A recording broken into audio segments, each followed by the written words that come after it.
and legal matters that including counterterrorism and cybersecurity and border security. So they handle all of those operational things. But what we want to talk about, and I know we talked about bullying too on the previous 2 episodes, and I didn't get into cyber bullying, but that's also it has been a growing trend also as far as the bullying is concerned, and increased school safety. And I know that those type things are monitored now by school officials, or maybe not school officials, but the local law enforcement. And so what policies can we put in place? And if you are interested in sharing your opinion about some ways that you feel that school safety can be improved, the Federal Commission on School Safety's team does encourage you to send them an email at safety@ed.gov. But in the past, they have had meetings with experts and survivors of mass shootings. Those also meetings on positive behavioral interventions and supports that we could put into the school system, and also going out on field visits to actually see on the ground how are these policies that have been put into place on the ground level, how are they being played out, and is it going to be effective in what particular area or geographic location. They also have public listening sessions where they bring in experts to talk to us about school safety and the ecology of schools, and fostering, the climate of humans flourishing and developing character, and also cultivating healthier and safer approaches to issues related to mental health and mental health counseling for our young students. And with that, the commission also looks at, transforming the school climate and the culture, and to meet the needs and the behaviors of the students in this day and age, and protecting our schools and being proactive in protecting our schools through legislation, and also trying to, build new tools that secure our schools inside and out, so that our students do feel safe, and looking at what are the best practices. And so if you're thinking about ways that school safety can be improved, I do encourage you to give me a call or leave me a message on Spreaker. The number here to call into the show is 917-948-7542, and I'd love to hear your thoughts on school safety, and if you feel that we are going in the right direction as far as being proactive regarding school safety. I know that the active shooter drills are new, and sometimes it can create a lot of anxiety for students as it relates to, is this an actual drill? Or is it a soft drill? Because I know they sometimes do soft drills as well, just to test to see if all the safety measures and precautions are in place. And one of the things that I also came across when I was on the Department of Education's website was they have a YouTube video, and it's approximately 2 hours or so, 2 hours and 14 minutes or so long, but I think it is definitely worth viewing if our listeners out there are interested in what the commission is actually doing. And on this particular YouTube video, and I will post it in the description on Spreaker, so that you will be able to, and all the other platforms, so that you will be able to click on that link and watch that video if you would like. But at that, in that particular video, Secretary DeVos meets with, and the commission meets with experts and survivors of mass shootings. And this was back in May of 2018. but it's still a very powerful and poignant video that I think kind of helps us to frame the conversation about who should be at the table regarding school safety and what issues we should actually be looking at. And I know it's a sensitive subject to say, I say, I see a student and I feel like this particular student may have violent tendencies. And then I know that sometimes people are apprehensive about that. But I just want to encourage you. And again, I'm not providing any legal advice or any counseling advice. But what we want to do is just have the convo, have the conversation.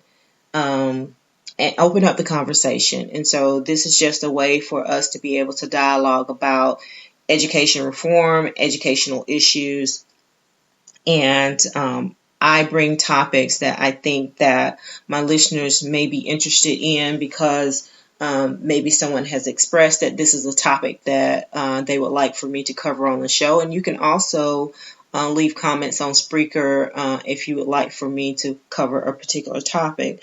But again, this video is very powerful because it talks with some of the family members that were impacted by the mass shootings at Columbine and Virginia Tech, Sandy Hook, and the Parkland shooting. And just with that alone, this particular meeting sets the tone for, these are the particular people who were impacted by this national tragedy that we all, I can say that, mourn for the families and for the school system and the administrators and support staff and first responders and everyone involved with those incidents, and also their recovery. And we definitely, our heart goes out to them. But it consists of, kind of two sets of discussions. The first is it highlights the lessons learned from previous school tragedies. And the second is that there's a discussion consisted of, the participants who were directly impacted by the school shooting. So in that particular video, you have an ex officio member of the Columbine Review Commission that reviewed kind of what they could have done maybe differently or what they learned from what safety measures were not in place. And also the assistant vice president of the emergency management at Virginia Tech University. Also the chief researcher and psychologist of the U.S. Secret Service, the senior consultant with several groups specializing in school safety, threat assessments, emergency management, and homeland security. In addition to parents of the first student who was killed at Columbine and the survivor of Virginia Tech University attack. And also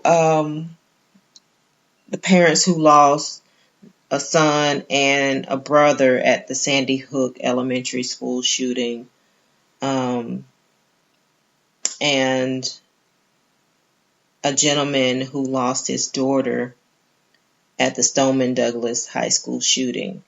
And that is a very impactful video that if you're going to start the conversation, I think it's well worth your time to view and approach the situation with as much compassion and understanding for someone who has actually experienced that. We're trying to be proactive so that it doesn't happen at another school. But there are those who have lost loved ones who are still dealing with the grief behind that, and also trying to recover and move on with their, and deal with their life as best as possible. And so I will put that link out there so that you can watch that video.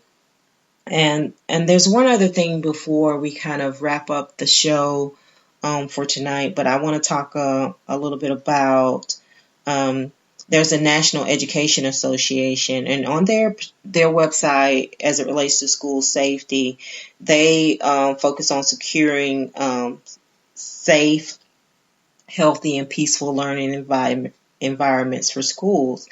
And as a part of their American Safe School Week, they have information for parents and students. And during that week, they like to focus on the advocacy for school safety, bully prevention, reducing violence, improving discipline in schools, and then increasing student attendance.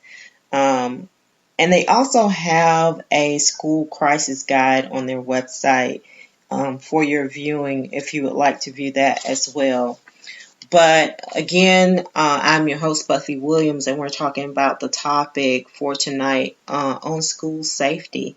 And I hope that tonight's information has been helpful for you in some way.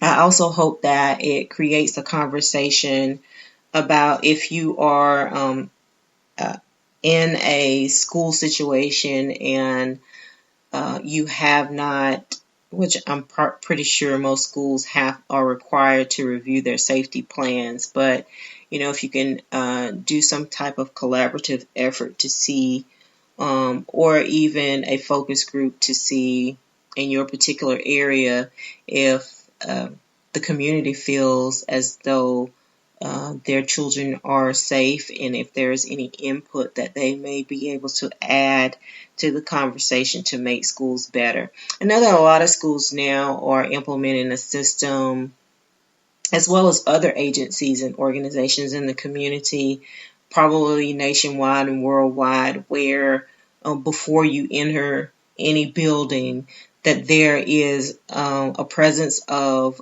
security. And there's also a requirement to produce a government issue ID so that they know actually who's actually in the building and who's exiting the building, along with security cameras and round the clock or 24-hour security personnel. And we should take this opportunity to thank those who are in the business of protecting us and keeping us and our children safe, because we do realize that, yes, it is a job for them, but it also is an act of sacrifice and service to us and to our community to keep our schools and our nations and safe. And we appreciate all that you do. If you have not heard that today, we want to let you know how much we appreciate you being diligent with your work and looking out for our children and our children's safety, as well as our schools and our administrators. So with that said, I want to say good night, and I want to thank you for listening. And this is the New Heights Educational Group, the New Heights Show on Education. And I'm your host, Buffie Williams. We hope that you join us next week.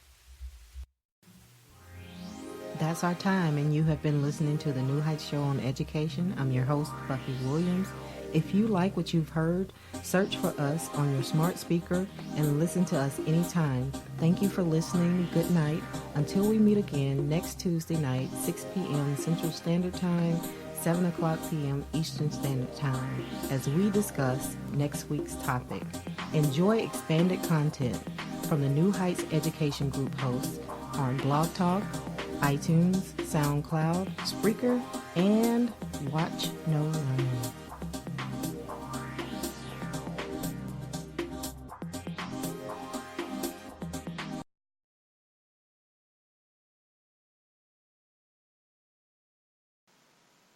Next week, join us. We will be discussing federal TRIO programs.